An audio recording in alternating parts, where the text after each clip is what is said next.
Je suis un esthète de la dialectique et je suis sûr, je soupèse, j'éructe, je fume, je parle et j'aime bien raconter des choses qui tournent autour de mon nombril, qui est lui-même en orbite autour du soleil qui me représente moi-même. Je tourne autour de moi-même, je tourne en rond, c'est mes analyses, c'est ma dialectique. Je suis un peu comme BHL mais en mieux en fait, avec moins de cheveux, mais avec plus de répartie. Et avec un compte en banque évidemment beaucoup moins garni. L'autre jour il y a une merde, un gauchiste, tu sais, une petite journalope qui est venue me voir et qui me dit ouais vous monsieur Solal, vous êtes une chance pour la France. Je lui dis oulala, si je suis une chance pour ma gueule c'est déjà bien, alors une chance pour la France. Je laisse ça à ceux qui croient encore à ça.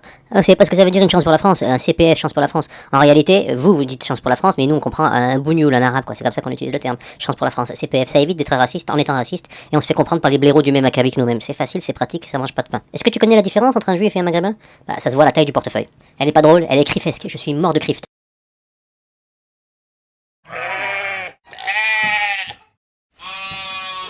Ça y est, on est de retour, c'est bon? Bon, 4 heures, tu filmes là? Bon, tu filmes ou tu veux lécher la dalle de Yad Vashem? Tu te dépêches, on n'a pas que ça à foutre ici, c'est la vidéo du main. On est de retour, il y a des mains entubées, donc tu te dépêches, d'accord? Ok? C'est bon, tout le monde en place? Allez, c'est parti. Alors, j'ai pas grand chose à dire, si ce n'est de me la péter comme d'habitude, mais je vais vous dire certaines choses qui vont vous mettre sur le cul. Aujourd'hui, la première émission, je vais pas la consacrer à un connard ou une connasse de base, je vais la consacrer à celui qui m'a usurpé depuis des années dans le monde de la France, c'est-à-dire que c'est un copier-coller de moi-même, et il se fait appeler dissident alors que c'est même pas un dissident, et je vais vous le prouver tout à l'heure, vous allez voir dans l'émission. Aujourd'hui, c'est une émission révélation. Vous allez tout comprendre, vous allez comprendre l'escroquerie de ce gars, qui s'appelle donc Alain Soral. Il m'a tout piqué, à commencer par mon nom. Parce que vous le savez, il faut le savoir, moi c'est pas Alain Soral, moi c'est A.Lane Solal, et ça, faut le savoir. Et ça, visiblement, Soral ne le sait pas, il m'a usurpé tout ça, et je veux démonter aujourd'hui, vous allez voir. Parce que moi j'ai pas attendu tous les petits trous du cul de la dissidence qui après un an de présence sur internet essaie de se faire de la gratte sur mon dos. Et Alain Soral, on peut dire qu'il a essayé tout et n'importe quoi pour essayer de se faire une identité et une existence sur mon dos. Aujourd'hui je vais le ramener, je vais lui faire un réel retour du concret, il va bien comprendre sa douleur. Il a même copié son hypocrisie sur moi-même, c'est chaud hein, moi je suis contradictoire, je suis omnibulé par ma présence, par ma tête, par ma ganache, par ce que je peux raconter, par mon ego surdimensionné, et ben c'est marrant, mais cet ignoble personnage a fait la même chose que moi. Il a tout copié, même ma personnalité, c'est-à-dire qu'il a aucune personnalité. Parfois pour apprendre des informations sur notre cher ami Alain Soral, il suffit juste de lire ses livres. Il a un ego assez conséquent, donc il est obligé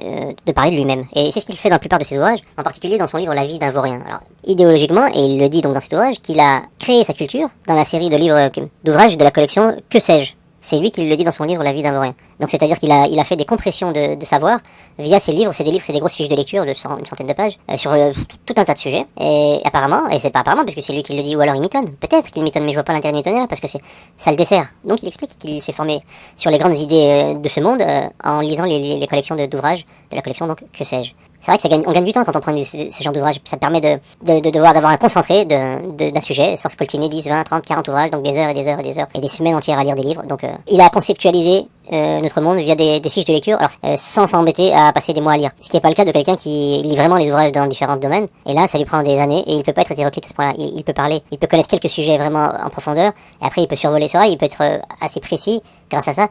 Dans beaucoup de domaines, mais assez précis, mais en surface. Il s'accapare des concepts, des idées qui ne sont pas à lui, puisqu'il les mélange, il amalgame un tas de choses qu'il s'accapare lui-même, mais elles sont contradictoires. Et c'est le fait même qu'elles sont contradictoires, c'est parce qu'elles viennent pas de lui, elles n'ont pas de cohérence entre elles. Lui, il a fait un espèce d'amalgame, un espèce de Frankenstein idéologique, et forcément, ça peut être qu'un monstre. Son seul but et sa seule motivation, c'est de vous emmener dans une voie de garage. Ce personnage-là, moi je l'assimile à ce qu'on appelle celui qui divise, c'est-à-dire le diable. Sa définition, en grec, le diable, c'est diablos, c'est celui qui divise, celui qui fait celui qui divise, c'est Satan. Soral, il est celui qui divise. Il suffit de regarder avec qui il est en embrouille depuis des années. D'ailleurs, je crois qu'il est en embrouille avec tout le monde.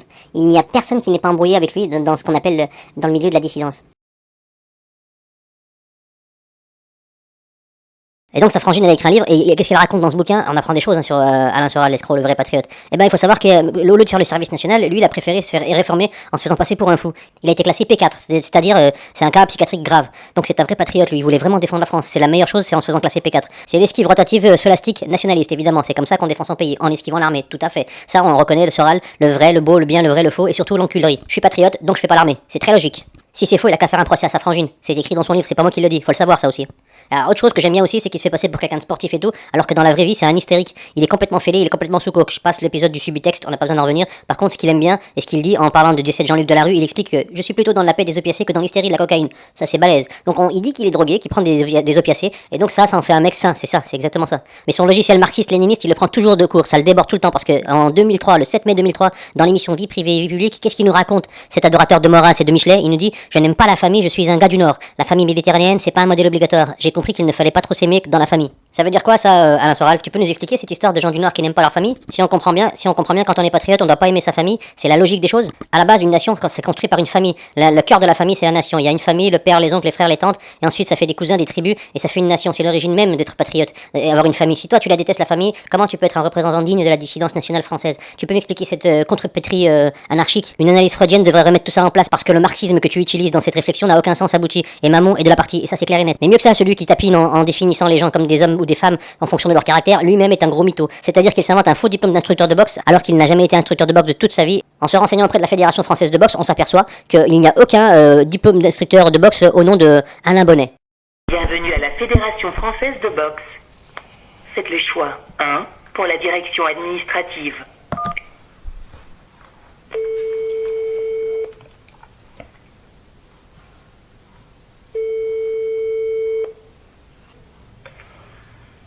Oui, allô? Oui, bonjour monsieur. Je vous appelais lundi dernier concernant une question sur un de vos adhérents et vous m'aviez demandé de vous rappeler pour vous donner le nom du club dans lequel il a passé son diplôme fédéral d'instructeur. Monsieur Bonnet Alain? Oui. Ah bah vous avez une bonne mémoire vous. J'ai répondu par mail. Ah, j'ai pas vu. Je vous l'ai dit que c'était le club d'Aviron, Omnisport d'Aviron Bayonnais. Oui, c'était marqué sur votre mail. J'ai même et je vous ai répondu sur le mail. J'ai même regardé dans le club dans ces années-là. J'ai vérifié sur plusieurs saisons sportives. J'ai jamais eu de Alain Bonnet de licencié à l'Aviron Bayonnais, en Aquitaine. 2 octobre 58. Ah oui, j'ai fait une recherche. J'ai fait plusieurs recherches sur notre base de données par le nom, par le prénom. J'ai fait par la date de naissance. Et on n'a aucun Alain Bonnet qui est né en 58 sur notre base de données. Voilà. Bon, bah c'est un menteur alors. J'ai répondu, on est mardi, bah c'est hier, hein, j'ai dû répondre hier. Alors, attendez, c'était, je vais vous dire ça, ouais, j'ai répondu au mail que j'avais reçu. Donc voilà, j'ai regardé même dans les services des formations, hein, si on avait délivré un diplôme d'instructeur dans les années 2004-2005 à Monsieur Bonnet Alain, jamais de la vie. Ok, super. Voilà. Et cette personne n'est pas licenciée, donc vous savez, le point de départ c'est la licence. S'il n'est pas licencié, on ne peut pas avoir délivré de diplôme. Bah ça c'est clair, ouais, je suis entièrement d'accord, ouais, tout à fait. J'ai regardé dans le club, dans ces années-là, et on n'a jamais eu d'Alain Bonnet. Il n'existe même pas, cette personne, n'a jamais été licencié chez nous. Donc voilà. Lui, c'est copié, moi c'est bonnet de laine, Alain Soral. Alors t'es un faux instructeur de boxe, mais ça t'empêche pas de faire un DVD de boxe où tu boxes en vitesse réelle, en slow motion, ce qui est du jamais vu. On n'a jamais vu un mec boxer comme ça. Pas besoin de ralenti avec toi, c'est la vitesse ralentie, c'est d'office, c'est de base. Ça, c'est un grand dissident, il s'invente une virilité. C'est magnifique. Moi j'invente rien, je suis viril. Je suis un mouton dans la bergerie, je défonce tout le monde, moi. Je suis un bouc, moi. On s'arrête pas en si bon chemin parce qu'il aime bien m'étonner le Soral. Là encore une fois, qu'est-ce qu'il nous raconte? Il nous parle de vérité, de beau, de vrai, et qu'est-ce qu'on apprend via la bouche de Marc Georges, et si c'est faux, il faudra le dire, Marc Georges qui est quand même le cofondateur d'Égalité et Réconciliation. À la base, c'est pas n'importe qui dit ça. Et qu'est-ce qu'il nous explique, Marc Georges, quand il est allé chez Meta TV en 2014? Il nous explique que la rubrique des lecteurs, ceux qui écrivent et qui soutiennent Alain Soral dans son combat, en réalité c'est Alain Soral lui-même qui écrit. Donc c'est des faux courriers des lecteurs. Il s'invente des soutiens. Ça c'est Alain Soral. Donc c'est un vrai dissident, mais sans réellement de soutien, il a besoin de créer des choses qui n'existent pas. Ça c'est de la vraie dissidence. Tout est faux jusqu'ici. C'est bien de dénoncer les élites pédophiles et criminels, mais quand on soutient Gabriel Matzneff, le pédocriminel, là on a un gros problème, parce que Alain Soral nous explique que ce personnage qui écrit dans ses bouquins qu'il a couché et avec des enfants de 8 ans, 10 ans, 11 ans, nous explique que non, Alain Matzneff n'a eu des rapports qu'avec des adolescents. Ce qui est faux, parce que 8 ans, 10 ans, c'est des enfants. Donc ça s'appelle de la pédophilie. Pour un patriote qui respecte même pas les enfants, c'est difficile de le croire. Là, vraiment, il y a un gros problème, et il faut le dire. Est-ce que vraiment tu es un chrétien catholique, Alain Soral? Non, parce que des fois on t'écoute, on se rend compte qu'il y a des bugs. Déjà, l'idée de dire catholique alors qu'en 2012 à peine, il expliquait encore qu'il était athée, un athée invertébré, c'est-à-dire un athée invertébré jusqu'au bout de la colonne vertébrale. Je suis de sensibilité catholique, même si je suis pas croyant, et je comment dirais-je, confonds pas du tout catholique et protestant, quoi. Alain, pardon, ton père, il était juif, ton père? Mais non. Il n'était pas juif, ton père? Non. Il y a Oui. Si on cherche très loin, on peut toujours en trouver. Voilà, parce que j'ai trouvé des ancêtres juifs chez toi. Oui, mais qui n'a pas d'ancêtres juifs chez lui? Il paraît que même Adolf Hitler en avait. Je veux dire, même Adolf, il en avait, Hitler? Il paraît, selon certains. Oui, qu'est-ce qu'on en a à foutre? Je veux dire, parce qu'au départ, tu m'as dit que tu n'étais pas croyant, tu es laïque. Après, depuis 30 minutes, tu es en train de dire que tu es chrétien. Je suis de culture catholique. Ouais. ce qui est une culture, le catholicisme aussi. Mais je suis désolé, Alain Soral, moi je pense dans le dictionnaire, dictionnaire de n'importe quelle langue du monde, si on l'ouvre, il y a une différence entre culte et culture. Aucune religion n'est pas culturelle.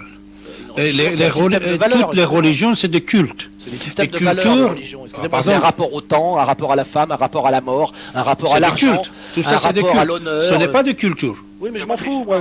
Oui, parce que même pour nous par de fois, dans toutes les religions, la culture était interdite. Ouais, mais c'est pas ça le sujet. Écoute, je rappelle effectivement aussi que le catholicisme n'est absolument pas, ne produit pas une imagerie de la honte du corps. Hein. On va mettre en illustration pas le Christ nu en croix, parce que ça pourrait être considéré comme un peu blasphématoire, mais par exemple le plafond de la chapelle Sixtine, qui est considéré comme l'œuvre catholique majeure de la catholicité, apostolique et romaine. Voilà. Et moi j'ai vu une vidéo récemment, tu vois Ratzinger, dans ce palais intégralement païen qui s'appelle c'est entièrement païen, excuse-moi, la chapelle Sixtine, c'est catholique la chapelle Sixtine? T'as regardé ce qui est peint au plafond? C'est païen de A à Z pour moi, c'est que des corps à poil, etc. Enfin bon, c'est grec, au mieux. D'ailleurs, en parlant d'église, tu connais la différence entre toi et une église? Bah, la différence, c'est qu'une église, c'est consacré, et toi, t'es un sacré con. C'est gratuit, c'est pour moi. Tu peux emballer, c'est pesé, ciao. Ça se passe de commentaires. Hein. Et donc, nous sommes avec quelqu'un de très cohérent, qui est patriote, qui est inculte, qui dit tout et son contraire. C'est juste flamboyant. Sinon, en 2004, qu'est-ce qu'on apprend? Alors là, c'est magnifique. Là, c'est le pompon sur la Garonne, c'est le summum. Là, on bat des records d'escroquerie monumentale. Et comment on peut encore être en train de dormir par rapport à ce personnage quand on va savoir ce que j'annonce là? Et c'est encore une fois pas moi-même qui le dis, c'est sa sœur, Agnès Soral, dans son livre Frangin, qui nous explique qu'en 2004, il a cherché, monsieur Alain Soral, à rentrer dans la franc-maçonnerie. Là, c'est magnifique. En gros, pour faire simple, et à cette époque-là, il était âgé de 46 ans. Il a essayé de se faire coopter par la franc-maçonnerie. Alors, pour faire très simple, dans la maçonnerie, on rentre pas tout seul. On fait pas un CV, une lettre de motivation. Il faut le savoir, il faut se faire coopter. Et donc, Alain Soral a dû obligatoirement avoir dans son entourage un ou des francs-maçons. Et il en a sollicité un. Il lui a demandé d'aller plaider sa cause auprès de sa loge, ce que son ami franc-maçon a dû faire. Il est allé plaider la cause de Alain Soral. Mais une fois qu'ils ont vu dans la loge qui était Alain Soral, et ils devaient déjà le savoir, ils l'ont dégagé directement illico presto. Le maître du logo se rentre pas dans la loge. Ça, c'est une évidence. Il faut le savoir.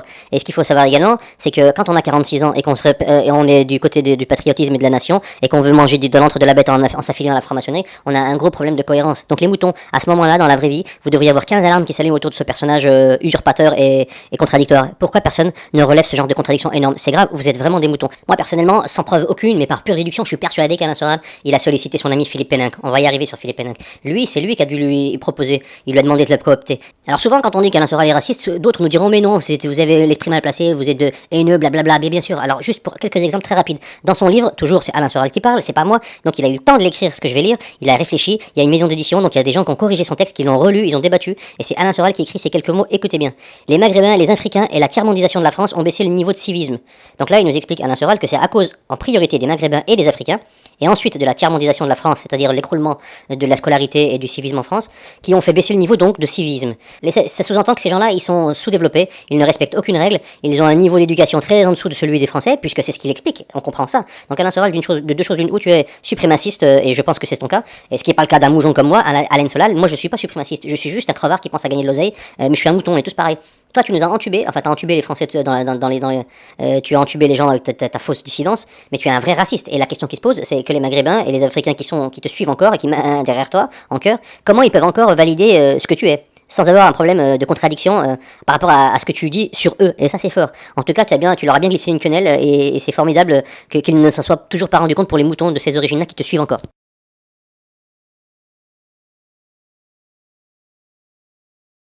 Mais peut-être que c'est pas du racisme, c'est du bon sens, peut-être que voilà, les Africains, les Maghrébins, ils ont des QI de 22, et donc la civilisation avec un QI de 22, elle vous passe au-dessus de la tête, hein. Et il n'y a que les blancs caucasiens tels que lui qui peuvent percevoir ce que c'est qu'être civilisé, être éduqué. Et c'est à cause de nous, les moins 22, les 22 de QI qui avons coulé le pays en réalité, c'est bien ça, ça doit être ça. Hein. On a aussi l'exemple qui est risible, hein, c'est Soral qui dit, l'aspect subversif de Dieudonné, c'est son côté blanc. Et donc voilà, qu'est-ce que ça veut dire ça, l'aspect subversif de Dieudonné, c'est son côté blanc. C'est-à-dire que c'est le blanc qui a des bonnes idées, qui voit les choses, qui est perspicace, qui est courageux, et donc il peut changer les choses, mais il peut modifier la réalité du monde dans lequel on est, donc il faut du courage pour ça. Et de l'intelligence, de la perspicacité, ce qui n'est pas le cas du côté noir de Dieudonné. Puisque le côté noir, c'est comme il l'a dit juste avant, hein, c'est ce que je disais avant, les Maghrébins, les Africains, c'est eux qui ont fait baisser le niveau de civisme, c'est des incultes, c'est des animaux presque. Tandis que le côté blanc de Dieudonné, c'est ça, la subversivité, l'intelligence, ça lui remonte le QI à lui, apparemment, hein.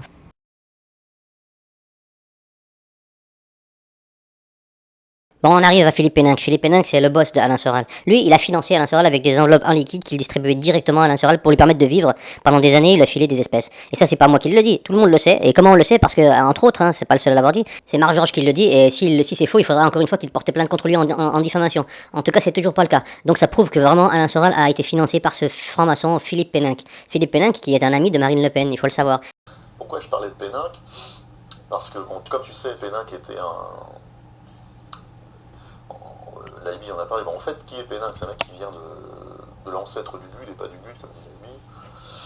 C'est un mec très sympathique d'ailleurs, hein, mais enfin, c'est un occidentaliste bourgeois qui était à l'époque le mécène d'Alain Soral. Tu vois.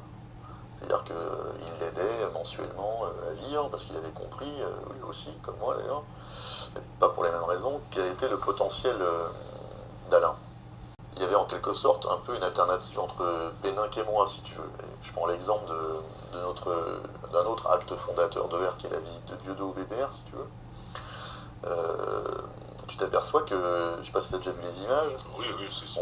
Bon, pour moi, ça reste l'un des grands moments, parce que d'abord, ça a eu un retentissement extraordinaire, et puis on tapait pile là où ça fait mal, c'est-à-dire sur la question, la jonction patriotisme, enfin, sortir le patriotisme du racisme, c'était exactement ça, tu vois.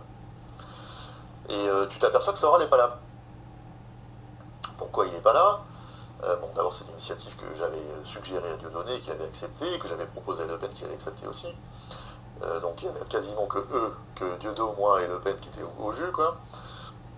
Mais à l'époque, Péninck, si tu veux, c'était le conseiller très proche, il est toujours d'ailleurs, je pense, de Marine Le Pen. Et donc, qui avait évidemment une vision très différente du patriotisme, notamment sur la question du suprémacisme juif, mais sur d'autres que la nôtre. Tu vois. Et donc, je savais que je ne pouvais pas dire à Alain que Dieudonné venait au BBR, parce que si je le disais à Alain, il serait obligé d'en référer à son mécène, Philippe Péninck.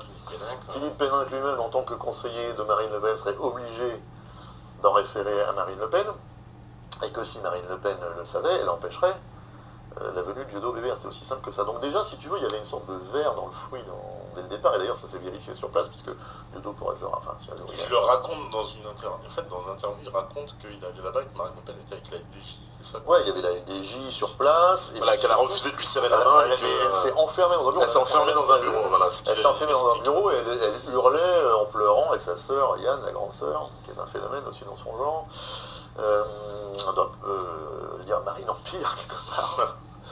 Et que les antisémites étaient là, enfin bon, que Le Pen ne voulait pas gagner, etc. Bref, tout ça pour te montrer qu'on y avait déjà une espèce de... Alain, il était déjà un peu coincé, si tu veux, parce qu'il avait un mécène, il avait besoin de bouffer, on n'avait pas de revenus, donc ni lui ni moi d'ailleurs. Et il avait un mécène dont il avait besoin pour vivre. Ce mécène était dans la main de Marine, et donc ça limitait un petit peu son action. Et c'est surtout lui qui est à la base un conseiller financier qui a ouvert le compte de notre ex-ministre Jérôme Cahuzac. C'est lui qui a ouvert son compte UBS en Suisse afin qu'il esquive le fisc français, donc qu'il fasse de l'optimisation fiscale. Donc ça lui permet de frauder le fisc. Tandis que vous, bande de patriotes moujonneux, qui êtes idiots et endormis, vous vous rendez pas compte que si vous-même vous fraudez le fisc ou vous omettez de payer vos taxes ou vos impôts, vous allez être saigné à blanc jusqu'à l'os et sans vous en rendre compte et dans la seconde. Ce qui n'est pas le cas des amis d'Alain Soral qui eux-mêmes, patriotes qu'ils sont, ils esquivent leurs devoirs financiers.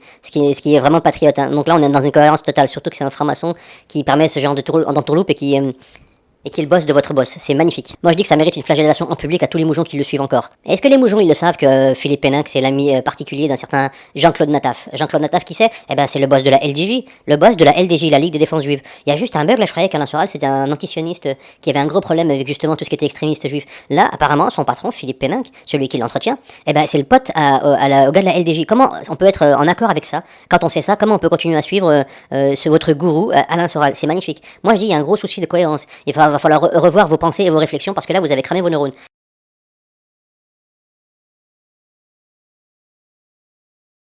Il faisait une séance de dédicace dans une librairie et il y a une des centres de la LDJ qui a tabassé les gens qui étaient venus le faire dédicacer les ouvrages d'Alain Soral. Tout le monde, beaucoup de gens se sont fait tabasser, sauf Alain Soral. Il est parti avant tout le monde, il a esquivé, il s'est réfugié entre ses os et il s'en est sorti sans un coup, sans une marque, sans rien du tout. Ou alors il a eu des infos. Et c'est ce qui s'est passé, il a eu des infos, il s'est tiré.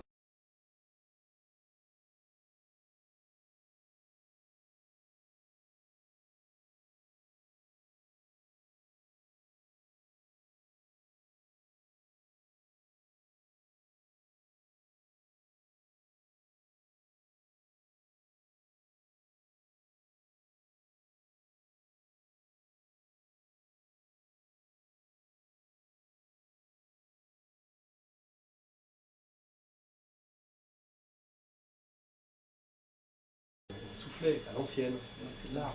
Ouais, ouais.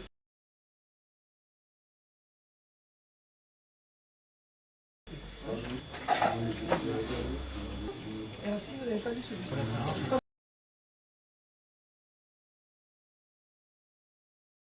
Thierry, c'est mon laptop.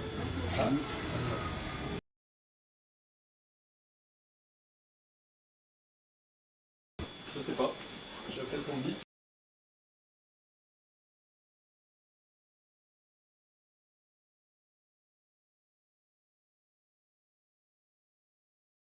Je sais pas. Je fais ce qu'on me dit.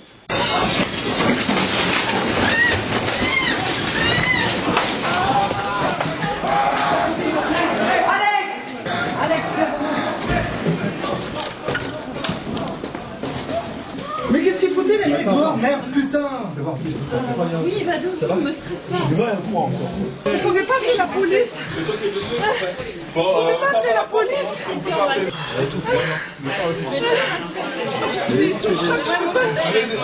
Allô, Ali? Ali? Allez, c'est chaud. T'es où là? Ils ont frappé fort, mon ami, la merde.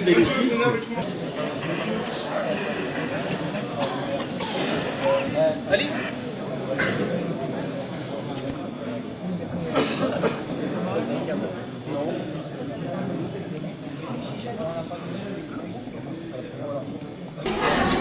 C'est les débris de verre ou c'est directement eux qui ont tapé? Directement sur nous, avec un bâton. Avec un bâton? Ouais. Ils étaient beaucoup? Ah oui. Combien? Non, je sais pas, j'ai pas compté, mais à mon avis une vingtaine, trentaine. C'est pas une altercation, ils ont envahi les librairies. C'est pas une altercation. C'est bon, de toute façon on savait qu'ils viendraient, donc voilà. C'est Donc ils ont tapé dans le dos. Moi je me suis pris des coups Non, dans non, le j'ai dos, ma mais, voiture, c'est bon. J'ai pas été. C'est que de la seringue, ça. Ouais. Ils avaient des espèces de petits bâtons là. Ouais. Comme ça s'est représenté quelques années après lors de la liste antisioniste, quand il était avec Dieudonné et d'autres personnes au marché de la Lyre à Paris, ils sont allés tracter et parler avec faire la promotion pour les élections. Il y a eu une descente, pareil, je sais pas si c'est le Bétard ou la LTJ ou je ne sais quelle autre organisation. Et là, Sorel s'est caché, s'est réfugié dans une boutique, un antiquaire, je ne sais plus, du quartier. C'est devenu la risée de tout le monde, il s'est caché, il s'est barré. Le bonhomme, il est à structure de boxe, donc il est censé savoir se défendre. Il fait 1m87, donc c'est un sacré gabarit quand même. La question qui se pose, c'est est-ce qu'Alain Sorel est antisioniste? Ou alors est-ce qu'il est sioniste? Il est quoi ce gars en fait? On peut être antisioniste et sioniste, dénoncer les juifs, faire l'arbre généalogique de tous les gens qu'on voit en supposant qu'ils sont juifs et qu'ils sont soumis à Israël, et donc c'est ses ennemis, et en même temps aller les voir, ses ennemis, leur dire ne tapez pas, s'il vous plaît. Être ami par exemple de Gilles William Goldnadel, c'est grâce à lui d'ailleurs qu'il a pu aller s'approcher de Marine Le Pen, puisqu'ils se connaissent, même si c'est pas si officiellement ils sont pas amis, dans la réalité ils se connaissent, et c'est par son entremise que Sorel a pu venir quémander à Marine Le Pen la protection du Bétard et de la LDJ, du moins qu'on l'épargne. Et donc vous le verrez jamais se faire agresser physiquement. Les gens autour de lui, oui, lui, non. Il exprimait beaucoup d'idées anti-Israël et anti-arabe, les deux en même temps. Et donc un jour je lui ai demandé, mais dans le conflit du Proche-Orient, qu'est-ce que t'en penses? Et il a réfléchi, il m'a répondu, moi je trouve ça très bien, parce qu'ils s'entretuent entre eux. Celui qu'on vient d'entendre à l'instant, c'est Alexandre Pache qui nous explique. Donc Alexandre Pache, c'est avec lui que c'est le co-auteur du premier livre d'Alain Soral avec Alexandre Obalk également sur les phénomènes de mode. Et il nous explique l'hypocrisie d'Alain Soral sur le conflit israélo-palestinien. Il est pour défendre tout le monde, il est pour dessouder tout le monde lui. Il en a rien à faire, il est ni pour un camp ni pour l'autre, il est pour la mort absolue. Il se dit tant qu'à faire entre juifs et arabes s'ils peuvent s'exterminer, tant mieux. Il était adulte à cette époque-là. Donc c'est pas une erreur de jeunesse, c'est un choix volontaire, c'est intrinsèquement ce qu'il pense, ce monsieur Alain Soral. C'est philosophiquement cohérent avec l'escroquerie dont il est le représentant principal, c'est-à-dire brasser de l'air et glisser des quenelles à tout le monde, ça c'est en étude magistrale. Et pour encore rajouter une couche sur ce racisme soi-disant qu'il n'existerait pas, parce qu'on est des méchants, on l'aime bien le casser, eh ben faut juste savoir quelques infos intéressantes. Par exemple, ce qu'il a écrit encore une fois sur sa page Facebook au moment où il était en conflit avec Salim Laibi, il a écrit cette phrase magnifique en parlant donc à Salim Laibi: allez dégage-moi ce melon au bled et fis ça. C'est magnifique. Est-ce que c'est raciste ou pas cette phrase qu'on a écrit, qu'il n'a pas prononcé cette phrase sous le coup de l'émotion? Non, c'était écrit. Personne ne lui a tenu le stylo ou le clavier pour l'écrire. Il a choisi lui-même ces termes. Et pour tous les naïfs et les moutons qui nous demandent oui mais c'est normal, quand vous donnez une information il faut donner des preuves, il faut étayer, il faut sourcer, que ce soit verbal ou par audio, etc. Je retourne juste l'information parce que moi quand j'écris des livres au pays des moujons, je ne source pas, je suis un moujon, vous êtes des moujons. Mais Alain Soral au pays des Français cultivés et intelligents, comment se fait-il que son torche-cul qui s'appelle Comprendre l'Empire ne contient absolument aucune note de bas de page, absolument rien. S'il n'y a aucune source, monsieur écrit et personne ne trouve à redire. Son livre Comprendre l'Empire, décidément, il faudrait juste le lire pour voir que c'est écrit gros, c'est espacé, ça gratte du papier pour faire remplir des pages pour le vendre je ne sais plus combien. Ou alors on a celle-ci qui est dans son livre Chute, page 46, où il parle d'un certain Ali. Et il écrit: Il s'exécute avec, en coin, ce petit sourire du raton fouteur de merde. Je répète, il s'exécute avec, en coin, ce petit sourire du raton fouteur de merde. Du raton fouteur de merde. C'est écrit dans son livre Chute, page 46. C'est pas raciste, ça? Comment on peut expliquer ça? Ça serait bien de l'expliquer, les moutons qui sont en train de le suivre, là. Il nous explique ce que ça veut dire, ce message raciste. Ou alors, c'est un message de sympathie, et on le sait pas, on est tellement con. Non, il faut croire que le gourou sénile, là, il est à fond dedans. Il est dans le truc le plus sympathique, c'est-à-dire traiter les gens de ratons. Ça s'appelle quelqu'un de patriote qui est là pour rassembler. Ça s'appelle égalité et réconciliation. La réconciliation qu'il est en train de vous enfiler, elle va passer par la sodomie intégrale, il faut le savoir. Et la sodomie intégrale, vous l'avez là. Il aboyait fort parce que les Maghrébins ne savent pas demander gentiment.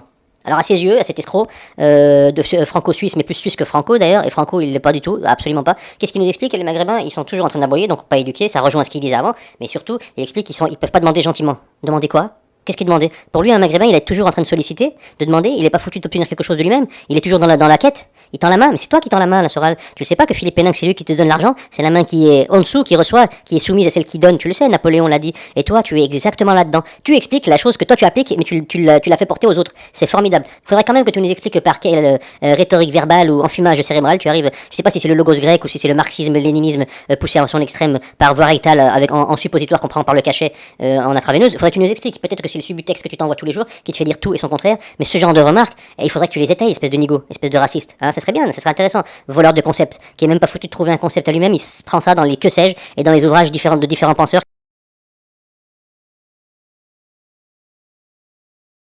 Pour finir, je vais juste garder celle-là pour la fin, c'était un débat avec Abdelaziz Chambi. Il sortira cette phrase magnifique. Les Maghrébins, vous parlez fort et vous êtes d'une lâcheté sur le terrain inouïe. J'adore ce genre de personnage de remarque, parce que la lâcheté, ça le connaît, le Soral, le fuyard. Lui, il parle de lâcheté, ce personnage-là, et il parle des Maghrébins, donc une généralité. On peut faire la même remarque dans l'autre sens, non? Si on est un peu con, on peut la faire. Si on a un esprit atrophié du bulbe comme le sien, on peut le faire, mais on va pas le faire. Par contre, là, lui dire ça, alors qu'en réalité, il parle que lui. Sur le terrain, c'est lui qui est d'une lâcheté inouïe.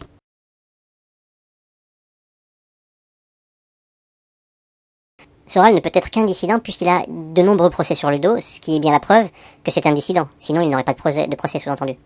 Alors, pour faire très simple, si le fait d'avoir des procès, ça valide la dissidence de quelqu'un, ou du moins ça justifie et ça rend véridique son combat contre l'oligarchie et contre l'impérialisme et contre ceux qui nous dirigent et qui nous coulent à petit feu, si ça suffit comme preuve, alors vous êtes très très mal partis, les amis.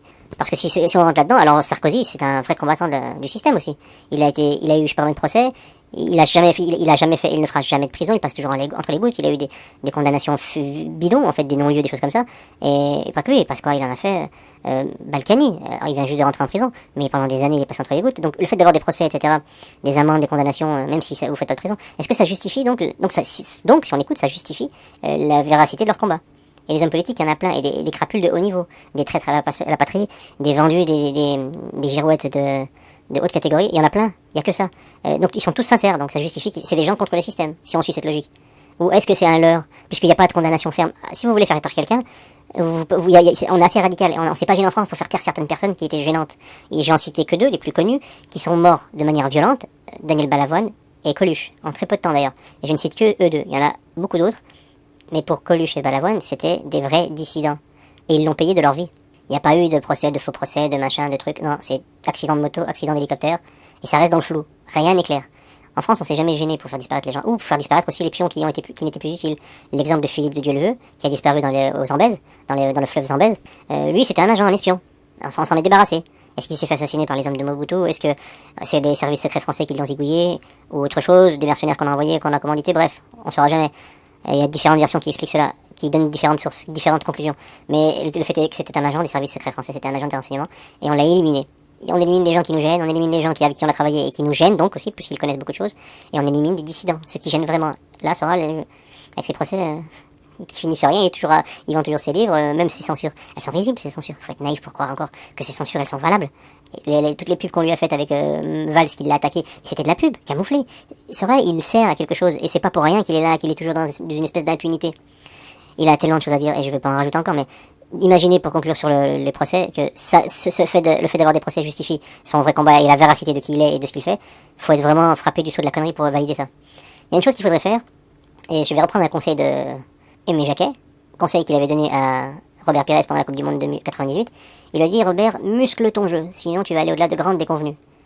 Là aujourd'hui, c'est pas pour le foot qu'il faudrait que ce conseil soit donné. C'est pas Aimé Jacquet qui doit nous le donner, c'est nous-mêmes qui devrions nous le donner. Il faudrait pas muscler son jeu, mais muscler son esprit critique, muscler sa réflexion, parce que ceux qui sont encore en train de dormir intellectuellement et qui sont frappés par la naïveté abyssale de notre société qui vous fait croire tout et n'importe quoi, le premier bonimenteur venu, vous le validez, il va falloir muscler votre intellect, sinon vous allez aller au-delà de grandes déconvenues, mais des déconvenues, elles seront pas sportives sur le terrain, elles sont dans la vie de tous les jours.